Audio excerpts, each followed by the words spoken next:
আজকে আমাদের এখানে ডিএম স্যারের সঙ্গে যেটা আমরা সাক্ষাৎ করছি, গত 2 মাস ধরে আমাদের ইঞ্জিনিয়াররা বেতন পাইতেছে না, প্লাস আমাদের এই মাসের আজকে 11 তারিখ চলে, এখন অবধি বেতন হয়েছে না।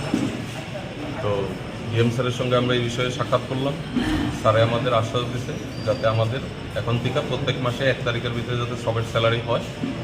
আর আরেকটা দাবি আসলে আমাদের নিয়মিতকরণে, তো সেটা তো আর শুধু ডিএমের হাতে না, স্যারের বক্তব্য হয়েছে এটা উনি রাজ্য সরকারের কাছে পাঠাইবেন।